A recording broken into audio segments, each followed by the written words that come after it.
সেক্ষেত্রে আমাদের যখনই কোনো অগ্নিকাণ্ড ঘটে তখন আমাদের একটা ভয় কাজ করে, তখন অনেকে ফায়ার এক্সটিংগুইশার ব্যবহার করার সত্ত্বেও আগুনের মধ্যে ফায়ার এক্সটিংগুইশার মেরে দেয়। সেক্ষেত্রে কিন্তু আগুন নিভবে না, বরং এটা আবার পুনরায় বাড়তে চলতে থাকে। সেক্ষেত্রে আমাদের প্রথম কাজ হচ্ছে যে যেকোনো আগুন লাগবে বলবো ফায়ার এক্সটিংগুইশারের safety put out the safety pin, আমরা সেফটি পিনটা মোটর দিলে খুলে যাবে। এরপরে সেফটি পিনটা আমি টান দিয়ে খুলে ফেললাম। এরপরে এখানে একটা অপারেটিং লিভার দেওয়া থাকে, এখানে একটা হচ্ছে অপারেটিং লিভার দেখা যাও, অপারেটিং লিভারটা অপারেটিং লিভার আর নিচে হচ্ছে ক্যারি হ্যান্ডেল, এটা হচ্ছে ক্যারি হ্যান্ডেল।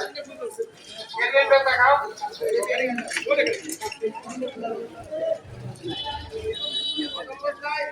আমার সর্বপ্রথম কাজ হচ্ছে যে put out the safety pin, আমি সেফটি পিনটা খুলে ফেললাম। কেমন? এরপরে আমার এখানে এরপরে এম এর দা বেস অফ ফায়ার, অর্থাৎ এই হোস পাইপ যেটা থেকে এখানে একটা হোস পাইপ দেওয়া থাকে, হোস পাইপ এটা হচ্ছে হোস পাইপ। এই হোস পাইপটা আগুনের দিকে তাক করলাম। তারপর দেন আমার কাজ হচ্ছে যে অপারেটিং লিভার, এখানে উপরে এটা হচ্ছে অপারেটিং লিভার। অপারেটিং লিভার আমি তারপরে করার সাথে সাথে পাউডার বের হচ্ছে। আগুন লাগলে কিভাবে নিবান লাগবো এটা শিখাইতে আসছে। আগুনটা খুব সহজে নির্বাপিত হয়ে যাবে।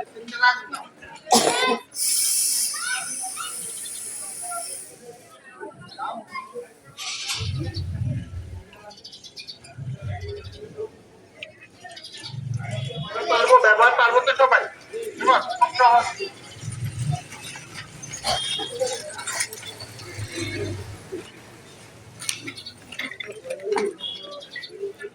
এদিকে শিখাইতে আছে সিলিন্ডারে আগুন লাগলে কিভাবে নিবান যাব।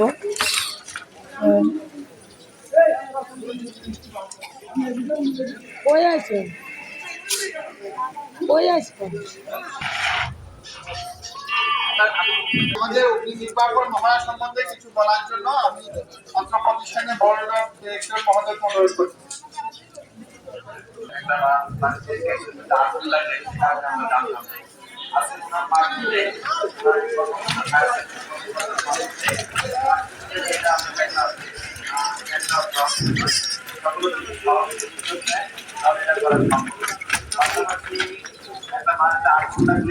কিভাবে আগুনটা নিভানো যায়, একটা বস্তা দিয়ে বা পানি দিলে এটা কিভাবে নিভানো যায় সেটা আমরা প্র্যাকটিক্যালি দেখলাম। সেইটা আমাদের আগে জানা ছিল। এই জন্য আমরা বাচ্চাদের পক্ষ থেকে যারা এসেছেন তাদেরকে ধন্যবাদ জানাচ্ছি। তারা যে প্র্যাকটিক্যালি আমাদেরকে বাস্তব জীবনটা দেখে নেন, এই জন্য যারা এটা আমাদের জানা ছিল না। তা আমরা সকলে এইভাবে একটা পদ্ধতি অবলম্বন করে যেই বাড়িতে আগুন লাগুক, যে প্রতিষ্ঠানে লাগুক অথবা কোম্পানিতে লাগুক অথবা দোকানে পারে লাগুক, আমরা ভয়ভীতি না করে সকলের সাহসিকতার মাঝে এগুলা যদি আমরা আগিয়ে যাই তাহলে গোটা সমাজ এবং রাষ্ট্র উপকৃত হবে এবং কোম্পানি, বিভিন্ন হসপিটাল, বিভিন্ন দোকান কর্মচারী সকলেই উপকৃত হবে আমার বিশ্বাস। আশা করি সকলে ব্যক্তিগত জীবন আমাদের কাজে লাগবে ইনশাআল্লাহ। এই জন্য সকলকে ধন্যবাদ জানিয়ে আসসালামু আলাইকুম।